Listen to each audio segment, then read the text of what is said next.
Sean todos bienvenidos a su canal, el BTC, Biblia, Teología y Contexto. Gracias a todos aquellos que han mirado el podcast pasado. Esperemos que haya sido de vuestra bendición, de vuestra edificación también. Y a todos los que se han suscrito últimamente, muchas gracias por suscribirse a este canal.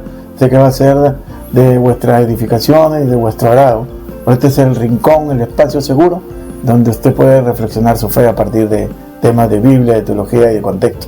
Y el día de hoy estoy emocionadísimo. Vamos a tocar un tema siempre presente, puntual, y para eso nos acompaña nuestro querido amigo, teólogo, conferencista, tallerista, escritor, profesor, doctor Huertas. Muchas gracias, Edgar y Wilfred, por la bendición de estar acá con ustedes en la casa de este podcast, ¿verdad? Y dialogar un tema de la fe. Y como bien decías tú, un tema que por lo menos en este siglo ha tomado la agenda política, la agenda filosófica. O sea, es un tema multidisciplinario.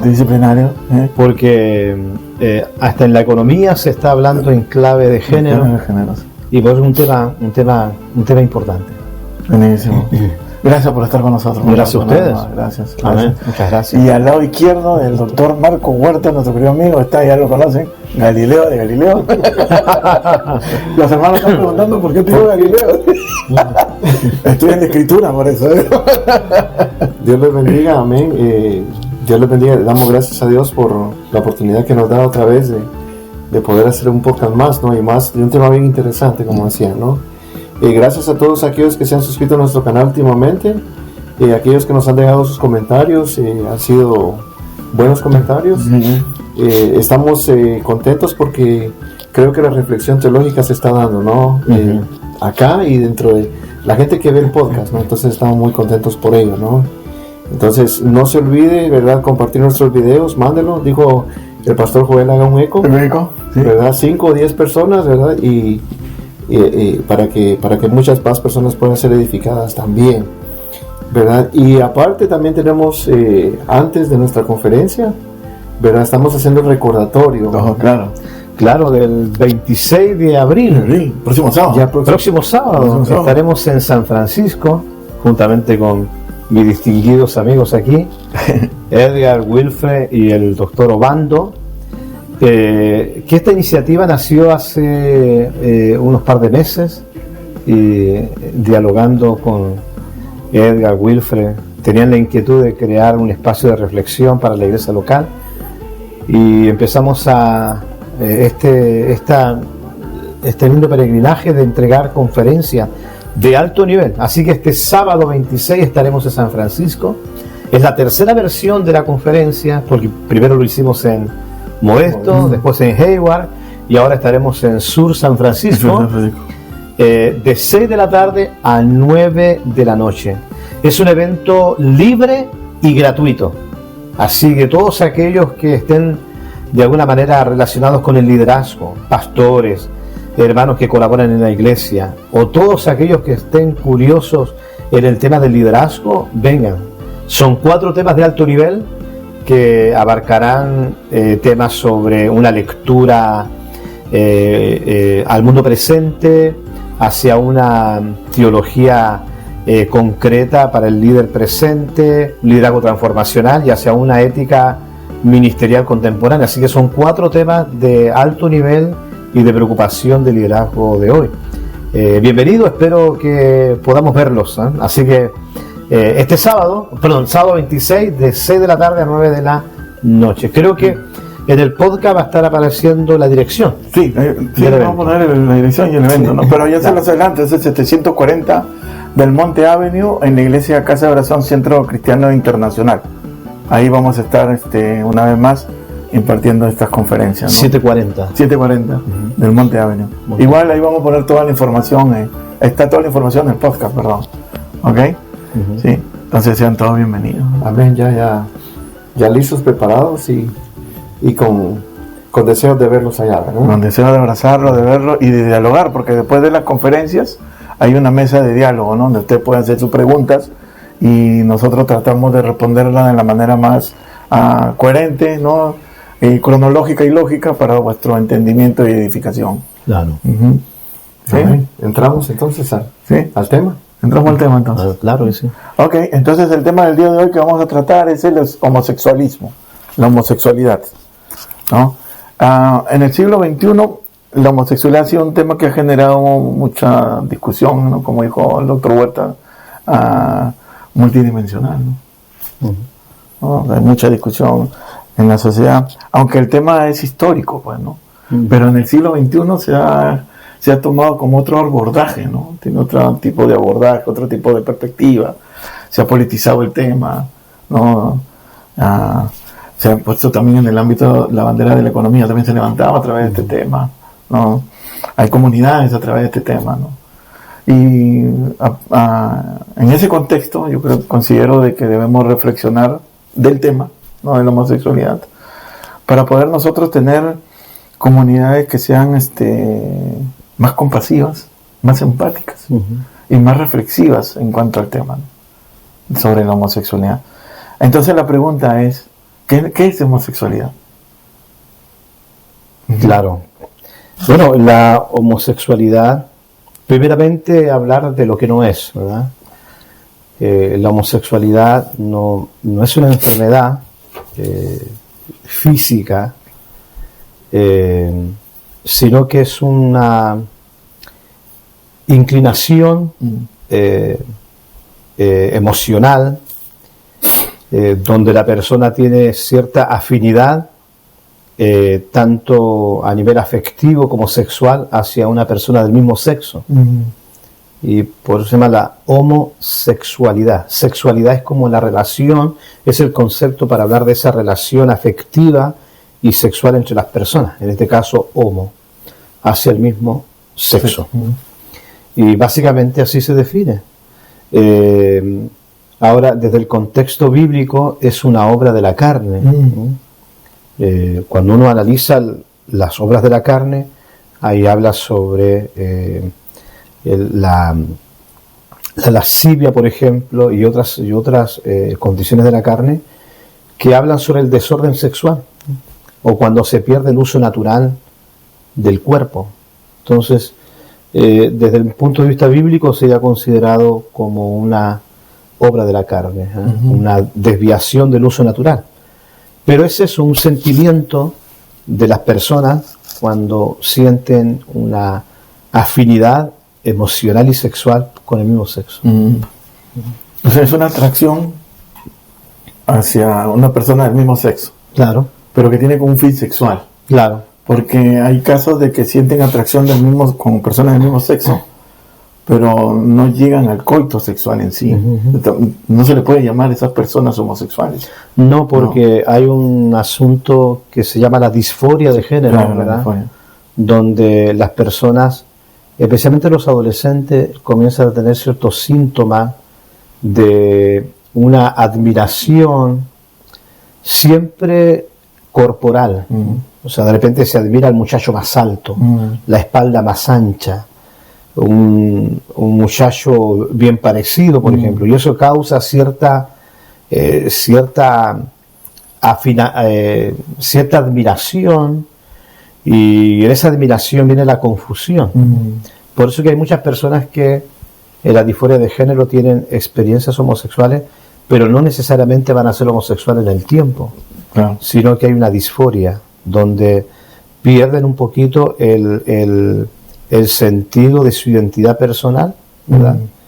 Y el objeto de su admiración, más allá de una admiración normal, ya no es el sexo contrario, sino que del mismo sexo. Claro, traigo esto a colación para no ponernos en el mismo paraguas, ¿no?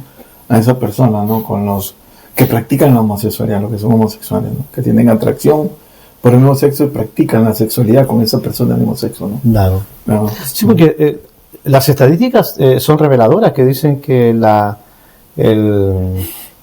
casi el 70% de los jóvenes o adolescentes que dicen ser homosexuales o bisexual, del 100%, un 70% no continúa eso en la edad adulta, porque es justamente una indefinición que resulta de sus procesos hormonales y tienen esas crisis de identidad por diferentes motivos, por motivos de ausencia paternal y otros indicativos que generan esa disforia, esa confusión de género. Pero ya el homosexual que prácticamente concreta su vida hacia allá es mínimo, es menor. ¿Y existe una inclinación genética a la homosexualidad? Es una buena pregunta porque estaba justamente, hubo un trabajo que se hizo del doctor Ben Nell, que fue uno de los directores que comenzó un programa entre 3 universidades de Massachusetts, Boston, una universidad experta en lo que es estadística, y me parece que también Harvard. Y estas 3 universidades comenzaron ya un proceso para poder averiguar si existía el gen gay, un gen gay. Y el doctor Ben Nell, yo creo que vamos a dejar en el podcast, vamos a dejar el artículo. Claro, ahí para que la gente pueda acceder a esa información porque es pública. Y estos investigadores parten de la tesis de buscar justamente eso. Y lo que resulta es esto. Ellos dicen que la genética no lo explica todo. Dice que la nutrición durante la infancia y el entorno tiene un impacto significativo en esta inclinación emocional, indicando de que no existe. O sea, todavía no, pero no es un dato concluyente, pero ellos dicen que hasta ahora tenemos que decir que no hemos encontrado una relación entre el sentimiento homosexual con algo genético. Y este es el trabajo más serio de los últimos años. Y muchos de los científicos que participaron son homosexuales. Y ellos reconocieron de que no hay datos. Ellos parten de la hipótesis que sí, la gente nace homosexual, pero desde la ciencia no tienen cómo justificar eso. O sea, no hay datos. Y al final dicen ellos que hay que hablar de orientación homosexual es por múltiples estímulos del comportamiento de las personas y el entorno que los rodea. Eso sí, hay muchos datos sobre eso. Estímulos. Pero que sea algo genético, no. Y eso yo creo que puede verse dentro de la sociedad, ¿no? Hay ciudades que son más inclinadas a la homosexualidad, pero entonces el entorno de esa sociedad proyecta esa imagen. Entonces, toda esa proyección parece como normal.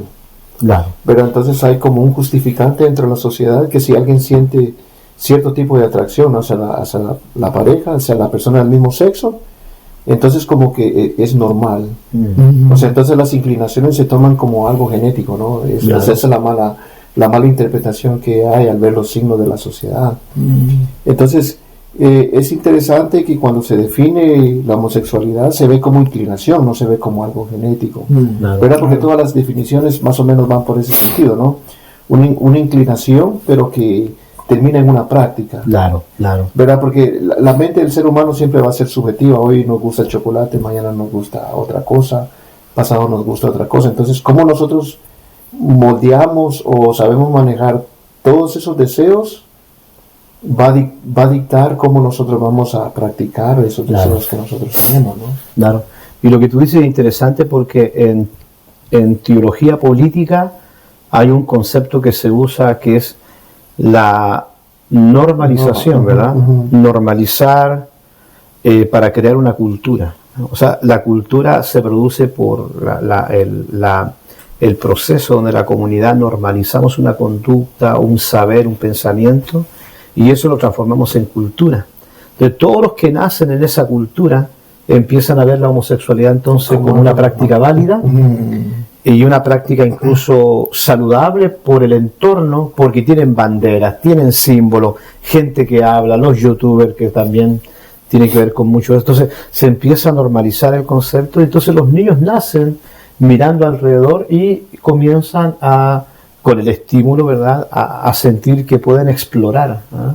Y se les dice a ellos en la escuela a veces pueden explorar y tener otras prácticas que no sean las habituales a su propio sexo. Entonces ese proceso de normalizar. Ahora, cuando se normaliza y se crea la cultura entonces, ¿qué hace?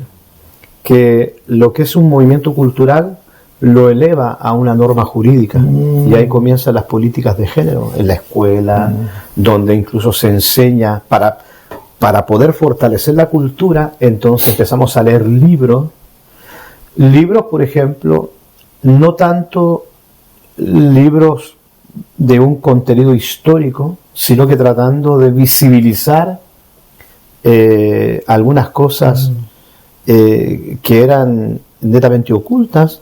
Entonces es como lo que pasó, por ejemplo, en Chile. Hay una gran poetisa llamada Gabriela Mistral, una tremenda poetisa, es un orgullo para Chile, premio Nobel de literatura, es la única mujer latinoamericana que ha alcanzado eso. Entonces, pero en esta semana celebraban su obra, pero todo giró en torno a su supuesto lesbianismo, algo que Gabriela Mistral nunca demostró de manera pública. Ella escribe algunas cosas de la mujer que fueron interpretadas así, pero ella no fue una persona que haya expuesto esa parte de ella. Entonces se hace una lectura del personaje.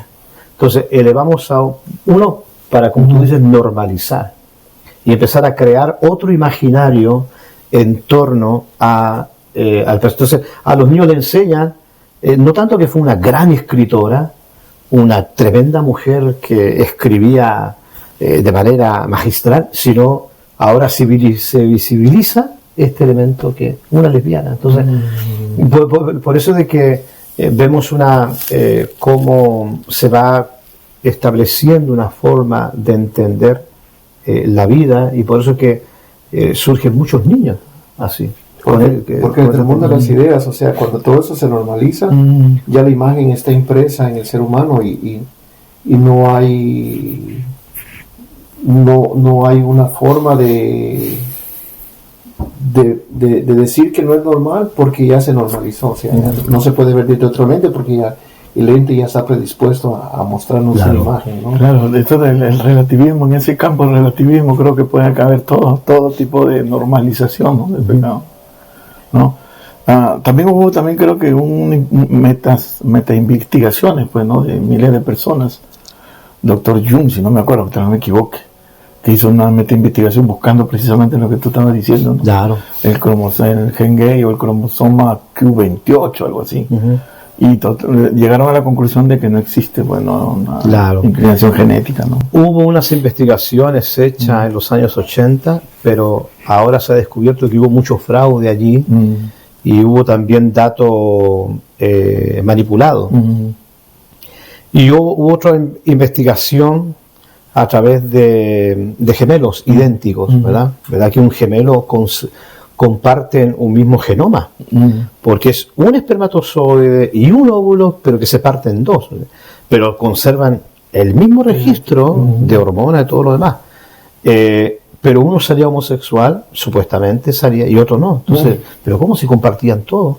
Y eso también deconstruyó la idea de que nace uno homosexual, y no.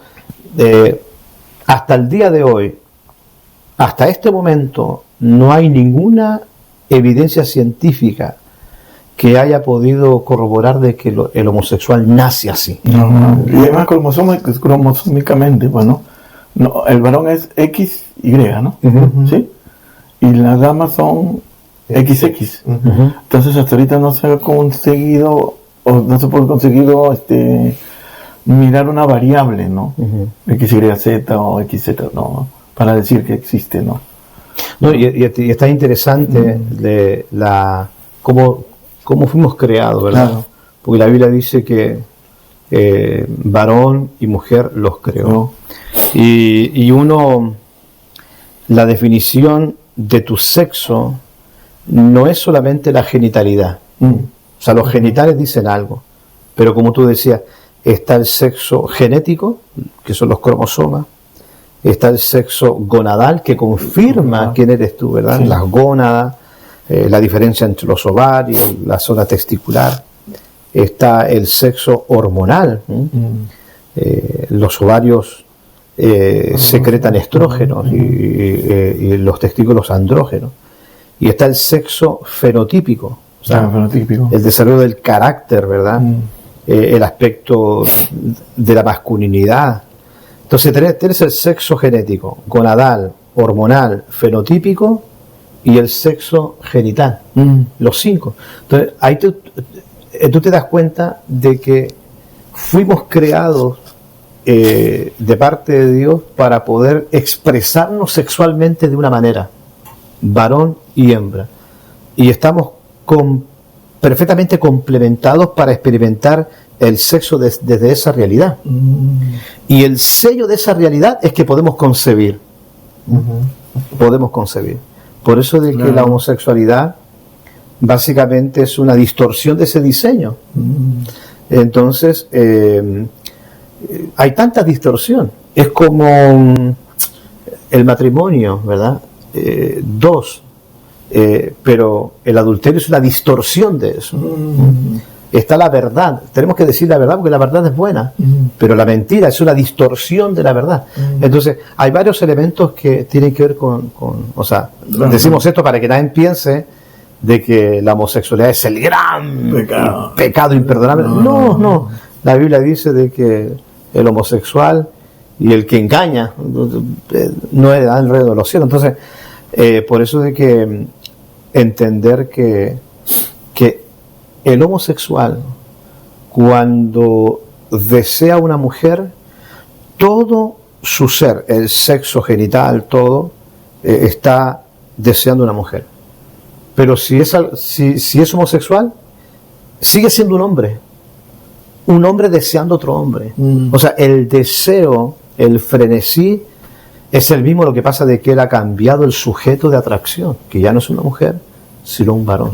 Y esa es una distorsión de lo que llamamos la santidad del sexo. Claro. Y eso podría ser, ¿verdad? Usted decía al principio, ¿no? ¿Verdad? Un joven viendo a otro los músculos, la espalda, todas esas cuestiones, ¿no? Y suele suceder que la relación que las personas tienen llega a haber cierta clase de afinidad, ¿verdad? Cierta clase de sentimiento, ¿no? Como un amigo a otro amigo, ¿verdad? Pero a veces se llega a más. Entonces, esos son los deseos que se distorsionan dentro de la mente y nos llevan a buscar un placer que no es real. Claro. ¿Verdad? Entonces la normalización de eso como que nos entorpece todo eso que nosotros pensamos y nos confunde. Hay una confusión porque aún dentro de la teología ahora hay gente pensando que esas son cuestiones que Dios creó de manera natural, esa inclinación Dios la creó de manera natural y quieren justificarla para que las personas pues no se sientan comprometidas, ¿verdad? Con la verdad, no se sientan comprometidas con Dios y que exista una supuesta libertad en el amor, ¿no? Claro, la distorsión del amor. Claro, hay una expresión que siempre uno lo escucha, ¿no? Ya como hablando de manera para ir al abordaje bíblico y pastoral, ¿no? Hablando como ministro, ¿no? Siempre uno lo escucha, pero yo desde que tengo uso de razón, yo siento ser así, ¿no? No lo escuchan, siento ser así. Pero aquí no se trata de lo que tú sientes, claro, sino de lo que tú eres fenotípicamente y genéticamente, ¿no? Ahí viene, ¿no? mi reflexión pastoral. Yo creo que me da la impresión, ¿no? Que esa palabra, yo siento ser así, llega en la esquina de la moral relativa. Claro. Que esa esquina de la moral relativa es lo que tú dices, querido hermano Wilfred, ¿no? Viene a naturalizar todas esas cuestiones que transquiversan la correcta naturalidad primaria que Dios creó. Desde ese rincón uno puede mirar ahí, ¿no? Y es interesante que esa relatividad nos quiere llevar a un absoluto, nos quiere llevar a convertir esa relatividad en un absoluto a través de la ley. Así es. Y la palabra dice, ¿verdad? No es por vista, sino por fe. Y ahí la palabra vista es un recurso literario para poder hablar de los sentidos. Claro. Los sentidos en su totalidad. O sea, no es por los sentidos, no es por lo que uno siente, sino por fe. Y ahí la palabra fe es pistis, ¿verdad? Pistis. Ahí está la palabra epistemología. O sea, ahí podríamos decir que no es por sentimiento, sino por la verdad. ¿Ah? Tratando de entender el texto, ¿verdad? Los sentimientos existen para poder disfrutar, para poder visibilizar, para poder recibir, para poder apoyar las experiencias de la vida. Pero los sentimientos no fueron imaginados para direccionar la vida. O sea, uno puede tener paz ante una decisión, y ese es un sentimiento, pero la decisión viene de la razón, del sentido, que descansa sobre la verdad. Por ejemplo, yo te digo a Edgar, cruza el puente. Ok. Y tú, o sea, pero tú vas a cruzar el puente porque hay una verdad que tú miras, ¿verdad? O sea, cruza el puente y si está el puente, tú vas a cruzar, ¿verdad? Pero imagínate que no hay puente. Cruza el puente. No, estás loco, ¿cómo voy a cruzar el puente? ¿Cuál puente? Entonces ahí que primó la verdad. Tú viste esto es la verdad, hay un puente que me va a sostener. Entonces, en ese sentido vemos de que la verdad, o sea, las decisiones de la vida son regidas por la verdad, ¿no? La verdad de lo que yo miro, de lo que yo veo. Pero una sociedad democrática, ¿verdad? Emoción, una sociedad democrática va a terminar autodestruyéndose a sí misma. Porque si es porque lo que yo siento, el vecino golpearía a mis hijos, este otro vecino me robaría la fruta que yo tengo en la casa, este otro vendría a pedir. Entonces, no, una sociedad basada en los sentimientos es caer en una tremenda subjetividad. ¿Dónde queda la verdad? Por eso que define sus valores a través de esa emoción, ¿no? Claro, esa emoción. De esos criterios emocionales, ¿no? Esos criterios emocionales definen pues su moralidad. Entonces, al joven que está pasando un momento de sentimientos así, es decirle, tú no eres de manera concreta tus sentimientos. Tus sentimientos te apoyan, pero no eres concretamente tus sentimientos. Porque de un momento alguien puede sentir tanto dolor y tiene ganas de ahorcar pero no es un asesino, porque a veces los sentimientos son muy volátiles y desarman nuestro sentido de las cosas, pero no eres tú el sentimiento, tú eres una verdad mucho más profunda. Tú eres un concierto de algo tan perfectamente unido. Tu sexo, tu vida, eres varón y Dios te imaginó así y estás destinado para disfrutar las dulces consecuencias de tu masculinidad, con libertad, con amor, ser amado como un ser masculino por una mujer, y tú amar a alguien y depositarte enteramente por esa persona. Pero esos sentimientos que hay son reversibles, esos sentimientos, porque no eres esclavo de los sentimientos. Sí. El hombre quiere vivir esclavo de sus pasiones, ¿no? Las pasiones, claro, el texto lo dice. Romanos 1. El hombre quiere vivir esclavo de sus pasiones. Más, el relativismo creo que es una construcción que permite naturalizar todo lo que va en contra de la Escritura, ¿no? Hay por ejemplo una permisividad. No, es tan poderoso el relativismo que incluso le dora la mano a la ciencia. Claro, porque la ciencia... la misma ideología del género, ¿verdad? Claro, este concepto del género, la misma ciencia queda completamente a merced de la arbitrariedad de la ideología del género. La ideología del género es casi una filosofía, casi una religión, y carece de muchos presupuestos científicos. Estaba leyendo yo haciendo un trabajo y me encontré con Pilatos en esa, ahora que tapaba, cuando estaba reflexionando sobre eso, me encontré con Pilatos y Jesús, ¿no? Y yo lo miré a Pilatos como la sociedad relativa que pregunta la verdad. Jesús, ¿y qué es la verdad? Le pregunta la relatividad a la verdad. ¿Qué es la verdad? Y da la impresión, tratiéndolo, contextualizando lo que es esa es la pregunta que hace, ¿no? Esta sociedad. ¿Qué es la verdad? Y queda en el aire, ¿sabes? Claro que sí. Queda en el aire. Yo creo que por eso la sociedad actual busca pensadores de acuerdo a la ideología. Claro. Quieren irse históricamente a buscar contextos o escenarios donde hayan pasado las mismas situaciones para naturalizar, para normalizar. O sea, haciendo ver que, porque supuestamente pasó antes, o sea, antes fue normal. Y cuando lo traen para el día de hoy, dicen, bueno, si ya sucedió antes era porque era normal, era aceptable. Entonces ahora, pues, tiene que ser aceptable también porque antes fue aceptable. Pero cuando la gente no ve que no hay un criterio coherente ahí, pues la pedofilia también era normal dentro del Imperio Romano, ¿no? Entonces, si traemos la pedofilia para el día de hoy, también habría que normalizarla. Sí. El hecho de que en la antigüedad haya pasado, ¿verdad? Porque no significa que porque pasó en la antigüedad, ahora lo que está pasando es normal, porque hay un indicio que ya sucedió antes. Bueno, en nuestros países el sistema jurídico, me parece que en Centroamérica también se ve eso, el sistema jurídico tiene una trampa allí, porque uno ve jóvenes antes de los 18 años que pueden casarse. De repente una niña de 16 años se casó con un hombre de 25, 30. O sea, a veces uno encuentra, mi abuelita tenía 12 cuando se casó.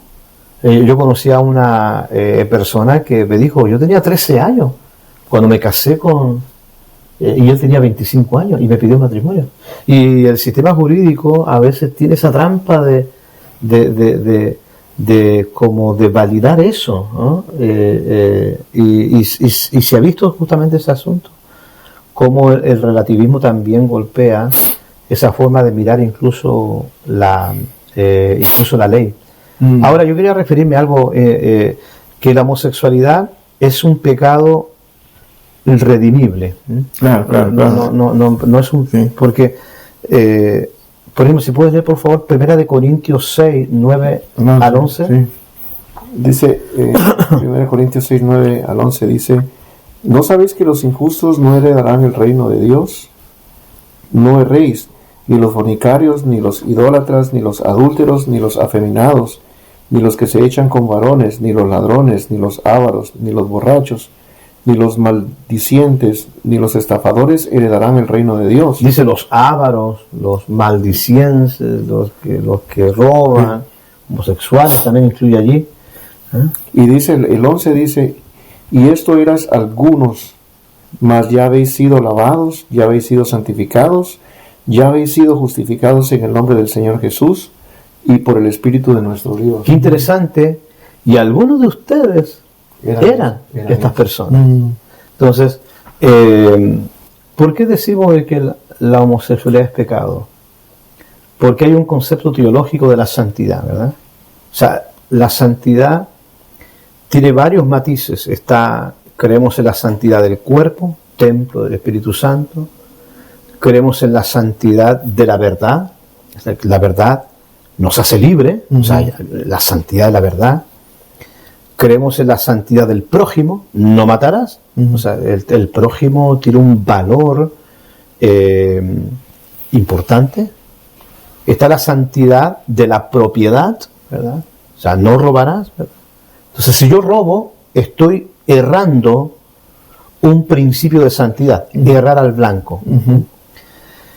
Y si yo digo una mentira, estoy errando al blanco, que es el principio de la verdad. Y el uso no natural del sexo es errar al blanco también. Por eso que para nosotros, los cristianos, la homosexualidad es un pecado. Como pecado es mentir, porque es violentar un principio de santidad, la santidad de la verdad.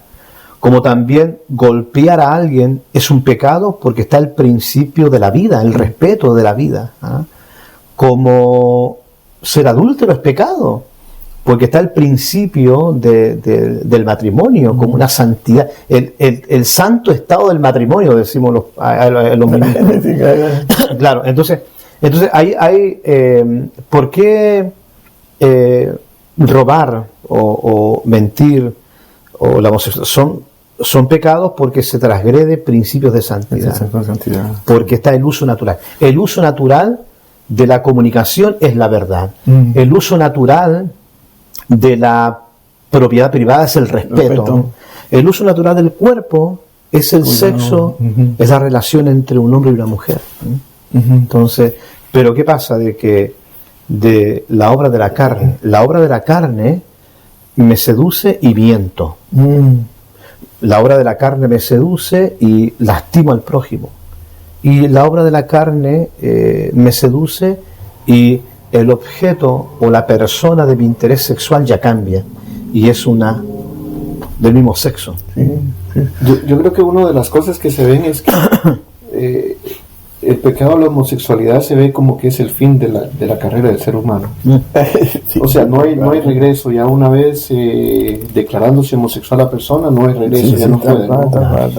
Pero igual sucede, como se dice, ¿no? Con el mentiroso, igual sucede con el borracho. O sea, siempre está la inclinación, ya sea que por la experiencia pasada vuelve la persona a tener cierta tendencia a desear eso, ¿no? Claro. Yo creo que uno de los problemas que pasan últimamente, más que todo dentro de interpretación bíblica, es que se trata la manera de justificar desde la Biblia algunas prácticas utilizando el contexto, ¿verdad? Y algunos de los argumentos que yo he escuchado son, lo que pasa que el contexto en aquel entonces, en donde se escribe la Biblia, no se refería a una homosexualidad abierta, sino que se refería a que si había alguna clase de violación o cuestiones por el estilo, entonces era permitido. No se refería a la homosexualidad como el día de hoy. O sea, dicen, si la persona el día de hoy es homosexual, ¿verdad? Tiene la pareja del mismo sexo y ambos consienten en vivir, han llegado muchos a decir que esa es una relación que Dios bendice porque no hay, o sea, hay una santidad dentro del matrimonio, porque se juran fidelidad por todo el tiempo, ¿no? Entonces tratan la manera de torcer las cosas para poder justificar la homosexualidad. Claro. Ahora, en el sentido práctico, hay estadísticas que revelan de que en la relación homosexual hay mucha promiscuidad y hay mucha infidelidad. Sí. O sea, es como muy...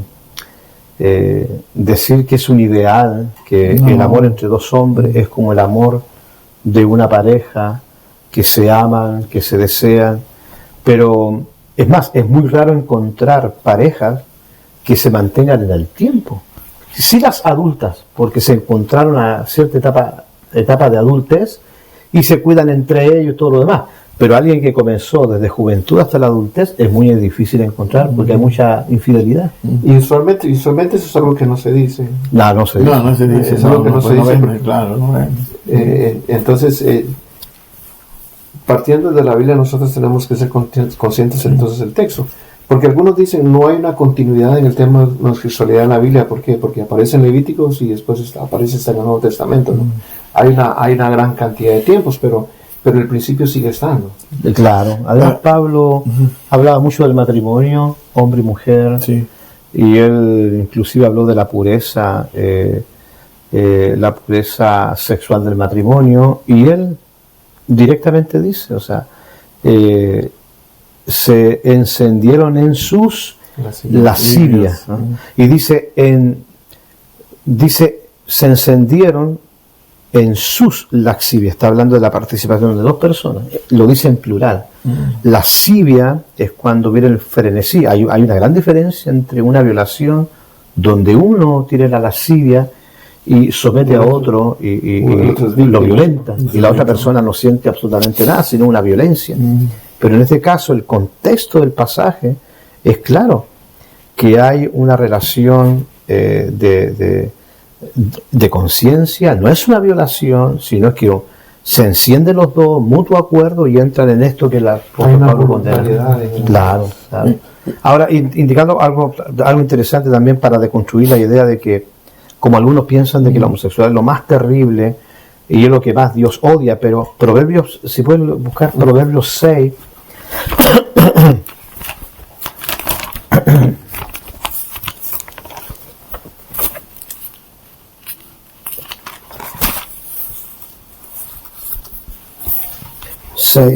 16-18.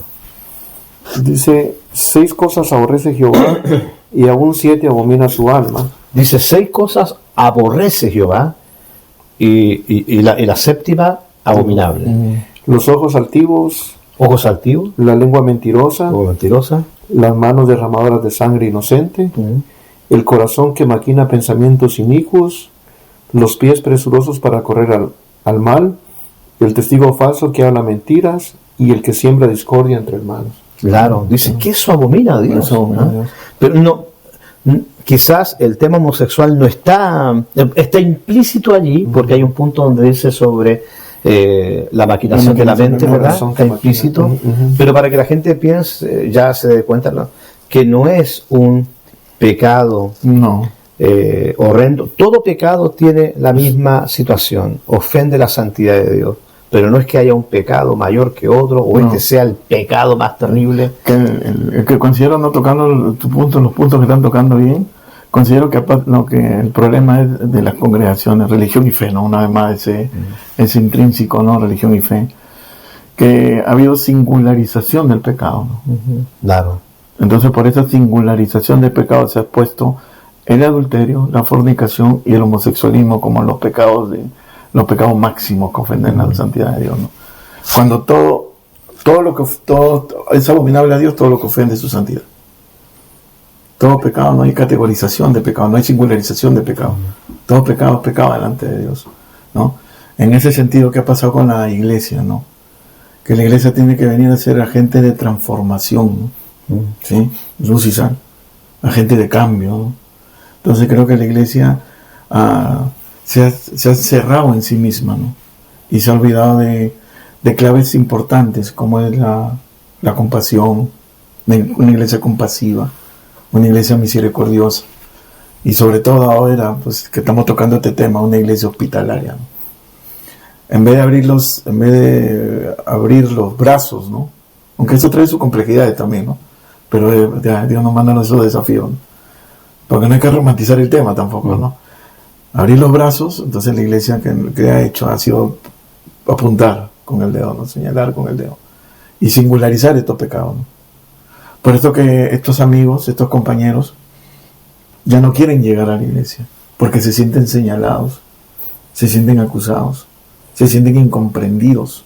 Hay un desequilibrio emocional que lamentablemente, ¿no?, por la singularización religiosa del pecado, no se puede tratar para hacer una manera transformativa este pecado que también es redimible, ¿no? Claro.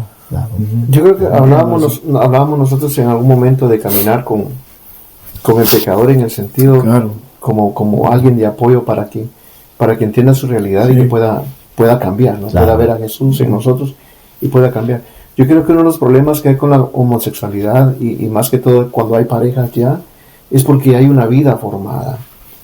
Ya hay patrimonio formado, ya hay cuestiones, y esa separación es más complicada, ¿verdad? Entonces, porque una persona quiere, otra persona no quiere, entonces el sentimiento nuevamente como que atrapa la voluntad de la persona y como que lo mantiene preso, lo mantiene encadenado a esa situación. Cuando nuestros mensajes se refieren a la homosexualidad, siempre es el golpe, ¿no? Como todo pecado, pues definitivamente pues tiene que ser declarado, ¿no? Esa es la función profética de la iglesia. Pero falta la parte acompañante. Usualmente nosotros, yo creo que hacemos como a veces una mala interpretación, una mala aplicación de Génesis 19, Sodoma y Gomorra, y parece enfocar nuestra interpretación que el pecado por el cual Dios castiga a Sodoma y Gomorra es solamente la homosexualidad. No. Pero hay otras cuestiones ahí que muchas veces no se toman en cuenta. Sí. Claro. Sí. Ya que estamos hablando de esa dimensión hospitalaria, misericordiosa, no inclusiva, ¿no? No es inclusión que abre los brazos, pues, a las personas que vengan a ser transformadas, como gente de transformación, ¿no? Claro, porque la persona con sentimientos homosexuales, hay dos situaciones que pueden lastimarlo. Por ejemplo, uno que es justamente el acusador, eres cochino, vas a querer violar a mis hijos, y a veces hay cosas peyorativas contra ellos. Es el único que se va al infierno, todos los demás no se van. Claro. Entonces podemos tolerar a un mentiroso, o una persona que anda de repente, un joven medio desordenado, pero el homosexual no podríamos ni imaginarlo dentro de la iglesia. Pero por otro lado están otros grupos que dicen, no, Dios bendice tu relación, Dios está, claro, Dios sabe que tú amas, y entonces está el complaciente y está el condenador. Y esos dos extremos no son la verdad. No. Entonces hay que llegar a un punto en la cual la persona con sentimiento que se acerque al Señor, y dejar el camino libre. Acércate al Señor, y encuentra en Él el verdadero amor, un amor que cambia, que transforma, un amor que no te va a dejar aquí, sino que te va a enseñar una manera auténtica de la vida, y vas a recuperar el sentido particular de tu ser. Te vas a encontrar contigo mismo y lo bello que significa tu ser, y vivir ese ser que encuentras en Dios, vivirlo tal cual Dios lo imaginó, y es la alegría más grande del ser humano. Entonces facilitar el encuentro con Dios, ayudarlo, que se sienta aceptado por un Dios que lo recibe tal cual es, pero que no lo quiere dejar allí, sino que quiere que descubra en él el verdadero sentido maravilloso de la vida. Es que la base de la transformación es el arrepentimiento. Yo vine a los pies arrepintiéndome, tú viniste a los pies arrepentido también, ¿no? Todos los, por eso yo creo, una vez más, ¿no? No existen los grandes hombres de Dios, no existen para mí eso, ¿no? Existen pecadores arrepentidos que Dios en su gracia nos usa, punto. Entonces porque todos venimos al arrepentimiento, todos tenemos que venir de la misma manera, claro, arrepentidos. Entonces la base para la transformación de todo pecado, no hay que singularizarlo, sino de todo pecado, es el arrepentimiento. Claro. Señor, perdóname. Ahora, ¿qué pasa cuando, porque estamos hablando en un nivel ya de un adulto, ¿verdad? Sí. Pero ¿qué pasa cuando un padre, de repente el hijo le dice que tiene ciertos sentimientos, o un padre que descubre a su hijo viendo pornografía homosexual? O sea, ¿cuál es la actitud de él? Como hablando de un padre cristiano, ¿verdad?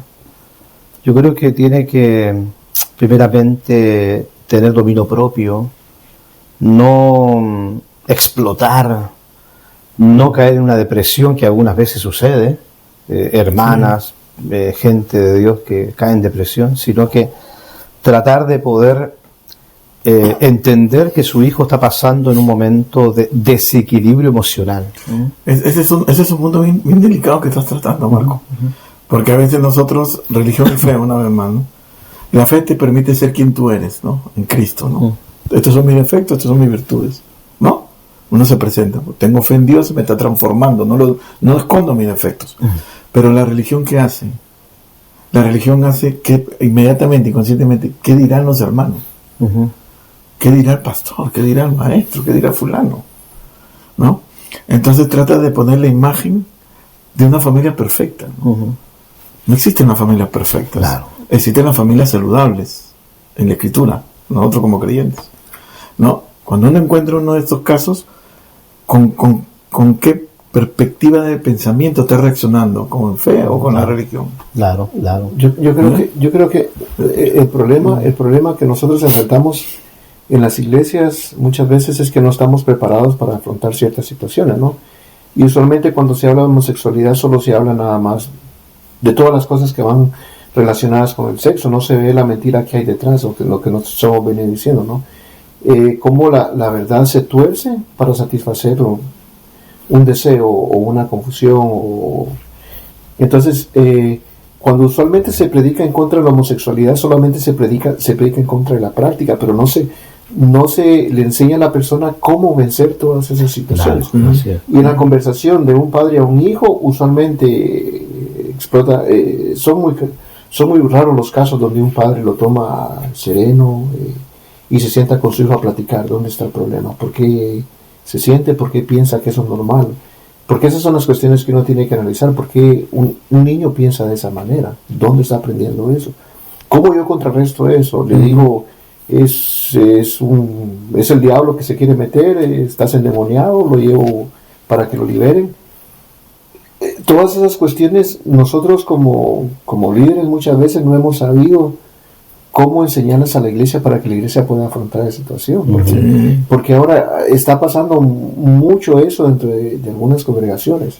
Sí, y por eso le digo, ese tema que trajiste a colación es complejo. Claro. Porque a eso agrégale, pues, lo que ahorita está hablando Wilfred, me viene en la mente, agrégale el machismo, pues. No, en sexo.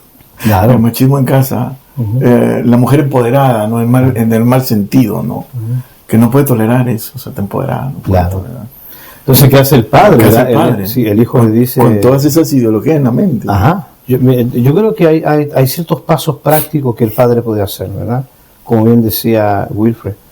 El padre primeramente tiene que... Si el hijo le ha contado, papá, tengo estos sentimientos, el padre primeramente le agradece al hijo por su confianza. ¿Verdad? Es agradecer. Hijo, te doy gracias por lo que me has comunicado. Es difícil, eso sí, lo que me has comunicado. Y ahí vienen las preguntas. Que tú tienes que tratar de que tu hijo defina el sentimiento. Porque esa es la primera parte. ¿Qué siente? ¿Qué es lo que siente? ¿Cuáles son las cosas que vienen a tu mente, a tu corazón? Que defina el sentimiento. Y una vez que lo defina, el padre comienza, tiene que orar al Señor, ayunar por su hijo, todo lo que uno sabe, ¿verdad? Hacer guerra espiritual, pero también acercarse a él para que, ¿desde cuándo estás sintiendo esto? ¿Hay algo que te movió? Para descubrir esto, porque hubo un caso que me impresionó, y yo conversé con un chico adolescente hace muchos años atrás, que había tenido una relación homosexual con una persona. Y le pregunté, ¿pero cómo pasó? ¿Cómo? No, es que yo lo conocí, no. Pero lo conociste y el periodo de conocerlo a la relación íntima pasó de muy poco tiempo. Lo que yo le decía, ¿por qué? No es como la relación normal que tú conoces, que hay, pero lo conoce una persona desconocida, mayor que tú, y bastó solamente 2-3 semanas para una relación sexual con él. Es que me sentí amado, me sentí reconocido. Y después conversando con él decía, ¿y cómo es tu trato con tu papá? No, mi papá está ocupado. Y ahí ve una ausencia. Entonces ahí uno se da cuenta de que muchas veces nuestros hijos tienen un sinnúmero de disforias. De repente el hijo era un buen estudiante y ya no lo es. Se saca malas notas. De repente tu hijo era amable y en la escuela ahora se está peleando con los demás, a puñetazos, y participa en peleas. Entonces todo eso son indicadores. Y dentro de lo mismo también hay unos que manifiestan ciertos gustos sexuales por otros. Otros tienen otro tipo de reacción, se sacan malas notas. Y esto es parte de lo que le llamamos el proceso de la adolescencia o preadolescencia, donde hay más ausencia del papá o de la mamá con los hijos, de conversar con ellos, cómo están tus sentimientos, todos los días, hijos, salir con ellos. Entonces, pero ¿qué pasa? De que viene la disforia, viene la confusión, el desorden, se están definiendo, y ese chico que sacaba buenas notas, se saca malas notas. Ese chico era tierno, ahora te grita la mamá. Ese chico que era muy amable, ahora se pelea en la escuela. Ese chico que era muy dulce, ahora sale que le gustan los hombres. Todo eso es un conjunto de cosas.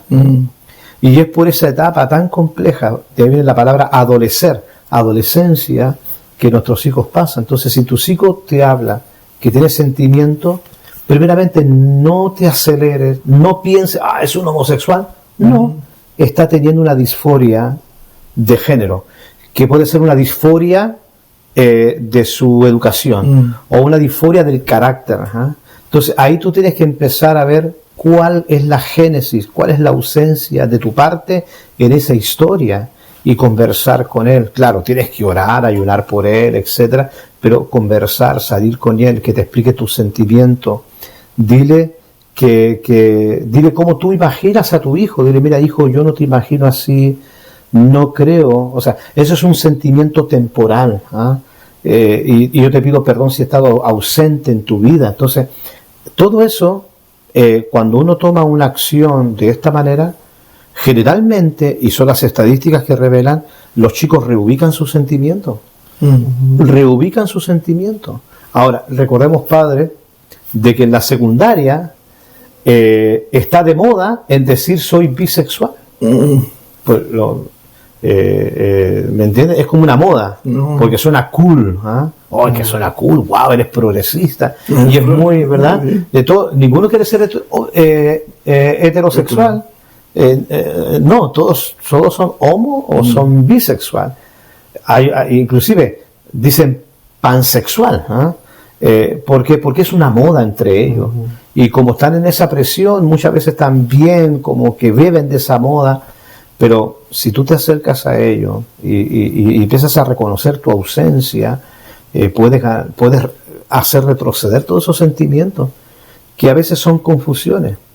Confusiones. Yo creo que las iglesias sería importante que de alguna manera hicieran talleres con padres de familia para hablar acerca del tema. Sí, porque es un buen tema. Talleres de padre de familia, de hospitalidad, de todo eso, sí.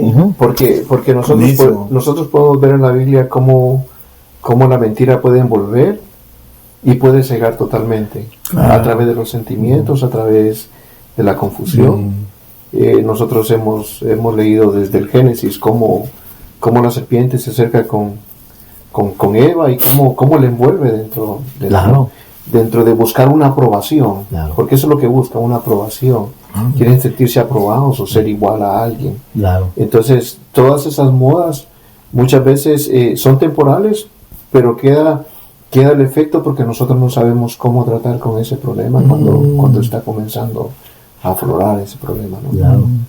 Hay literatura, por decir, Rosario Butterfield fue una feminista, una activista que apoyaba estos movimientos homosexuales, de estos colectivos. Bueno, son colectivos, ¿verdad? Dios obra en ella, se arrepiente, Dios obra en ella, y ahora tiene libros, ha escrito libros a favor de cómo el amor de Dios cambia, la gracia de Dios cambia, ¿no? Entonces hay material bibliográfico que pueden acercar a los padres de familia o las personas que están teniendo estas inclinaciones, ¿no? Para ser motivadas, ¿no? Ver cómo hacer cambio, cómo se puede salir de eso, ¿no? Del pecado, ¿no? De este pecado. Sí, porque es una práctica que se puede reconducir. Es reversible, porque tiene que ver con un sentimiento. Claro. Y uno sabe de que humanamente hablando, nuestra naturaleza caída es una naturaleza que, bueno, y aquí entramos al mundo teológico, ¿verdad? De que las obras de la carne es como el código de la naturaleza caída que está en todos nosotros. O sea, la obra de la carne está en el ser humano como un todo. Así como la presencia del Espíritu Santo te garantiza que el fruto está todo en ti. La obra de la carne también. Solamente de que hay personas que por las condiciones y situaciones, una parte de esa carne o obra de la carne florece. Otros florece otra cosa. Entonces, es la condición caída del ser humano, pero hay redención en Cristo. Todo se puede sanar, redimir. Y ahora, en el caso de los jóvenes, tenemos que entender de que desde la niñez nuestros hijos tienen que experimentar una presencia muy afectiva, muy poderosa. Y mire, hay algo interesante en la neurociencia. Estaba leyendo un artículo de la neurociencia que dice que cuando la mamá le dice al varón, al niño, qué guapo eres, qué fuerte eres, hijo, estoy orgulloso de ti, la mamá dice que hay unas glándulas que le llaman las glándulas excititarias que se estimulan en el cerebro. Y esas glándulas van creando estados de resiliencia, de seguridad, de confianza, de la autoconfianza. Pero cuando el papá le dice al hijo, lo mismo, eres bello, eres fuerte, hijo, y hay una comunicación de ternura, dice que esas glándulas se estimulan 3 veces más. O sea, es como se triplica el movimiento excitatorio de esas glándulas y crea autoconfianza.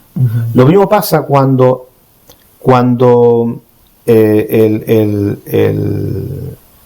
la mamá le dice a la niña, en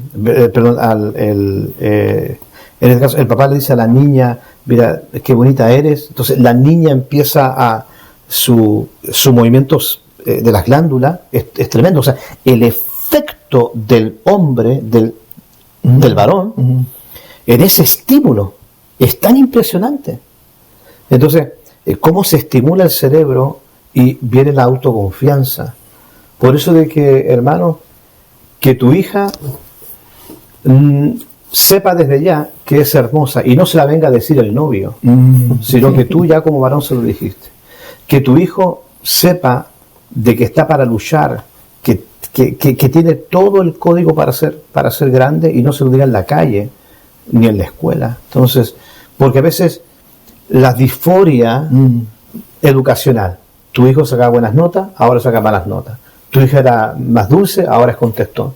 Tu hija era bien comunicativa, ahora se encierra en el cuarto. Todo ese desorden, esa disforia, obedece a que hay una ausencia de papá y mamá en esa relación interpersonal. Buenísimo, buenísimo. Gloria a Dios. Una palabra final, Wilfred. Buenísimo. Sí, no solamente una pastoral final, sí. Solamente recordar, pues, verdad, por aquellos que muchas veces entran en duda, ¿no? Por la normalización ahora de las leyes y todas esas cuestiones jurídicas, ¿no? La Biblia está en contra de la homosexualidad, al igual que cualquier otro pecado, ¿no? Y el diseño de Dios, como Jesús dijo, no fue así al principio. Al principio, varón y hembra los creó Dios. Entonces, ya hay un diseño para la humanidad, como hablábamos al principio. Entonces, ahora nosotros como líderes de la iglesia tenemos que reforzar eso. No tanto como algo que vaya en contra solamente, solo hablar de eso. No hay que hablar de todo pecado, hay que hablar de una integralidad del evangelio, así como Jesús la propone, ¿no? Entonces es importante que la iglesia aprenda, y pues para eso está el podcast también, para que nosotros podamos hablar de temas contextuales. Muchas veces yo sé que son difíciles hablar dentro de la iglesia porque tenemos miedo, y más ahora que vivimos en un tiempo de censura. Hablar de esas cuestiones pareciera como que nos van a meter en problemas, pero hay que hablarlos. Claro, yo motivo a los hermanos y hermanas que puedan en su iglesia local abrir espacio para que se dialogue a nivel de padres, papá y mamá, cómo cultivar la autoconfianza en los hijos, cómo afirmar la identidad de ellos, la masculinidad de nuestros hijos, la feminidad de nuestras hijas, cómo reforzar y blindar esa realidad, y cuando vayan a la escuela, a la secundaria, no se vean atemorizados, confundidos. Pero todo eso parte desde el hogar. Instruye al niño en su camino, y la palabra camino en hebreo tiene que ver con la totalidad de la vida. Instruye al niño en su propósito, en ese propósito que afectará la totalidad de la vida, y cuando fuere viejo o cuando enfrente los desafíos no se va a apartar de esa identidad. Entonces, por eso de que abra espacio de reflexión de cómo cultivar el amor a Cristo a nuestros hijos, cómo cultivar los hábitos espirituales en nuestros hijos, cómo afirmar su identidad en Cristo, su propia identidad masculina y femenina. Y si lo hacemos desde pequeño, eso es lo efectivo. Pero no acordarse de ser cariñosos cuando ya son adolescentes, hay que hacerlo desde pequeño. Sí. Bueno, mi pastoral es: hay esperanza en Cristo. Claro que sí. Hay esperanza en Cristo. Cristo transforma a las personas. Y para nosotros, la iglesia, no olvidarnos que nosotros somos agentes de transformación. Y no olvidarnos también esa dimensión hospitalaria, compasiva y tierna, porque el amor de Dios ya está derramado en nuestros corazones, y por tanto nosotros podemos hacerlo, ¿no? Podemos acoger a las personas que tienen estas luchas, tanto como nosotros, acogerlas y caminar con ellas en este proceso tan maravilloso que es la transformación en Cristo, porque en ella hay esperanza. Amén. Ok, para el 26. Palabras finales. Para el 26. Oh, el 26. Que no se olvide. Bueno, que no se olviden los hermanos y hermanas. Se vayan a olvidar. 26 en 2 semanas más. No, la próxima semana. La próxima, el viernes. 26 de abril, por favor, los queremos ver allá. Venga a disfrutar de un buen diálogo. Son 4 exposiciones de alto nivel y va a ser un tiempo bello. En Hayward fue un éxito. Éxito. Y pensamos de que San Francisco también será un momento grato. Es totalmente libre, o sea, usted puede invitar a gente de su comunidad cristiana o personas de otras confesiones incluso, y es totalmente gratuito. Así que aproveche, son enseñanzas de alto nivel. Aquí hay experiencia académica y pastoral, así que esperamos verle el 26 de abril. Y lo más bonito es que nos va a tener a los 4 en una mesa al final, claro, donde usted puede dar sus inquietudes, preguntas. Claro. Con la pregunta que hicieron en Hayward y Modesto, buenísimo, buenísimo. Sobre el aborto y el aborto, claro, y sí, la transferencia generacional, ¿no? Claro. En la iglesia, buenísimo. Bienvenidos, ¿no? Sí. Los esperamos entonces, ¿verdad? Y déjenos sus comentarios, ¿verdad? Sobre el tema que tratamos el día de hoy. Un tema bastante delicado. La pastoral tiene que ser muy afectiva dentro de la iglesia para poder ayudar a nuestra comunidad. Necesitamos ser agentes de cambio, como decía Manuel, dentro de nuestra sociedad. Necesitamos mostrar el evangelio de Cristo a través de nuestras vidas. Claro. Así es. Entonces, Amén. Su servidor Wilfred Linares, Marco Huertas y Edgar Peña. Peña. Dios les bendiga, nos vemos a la próxima. Hasta la próxima. Bendiciones. Bendiciones.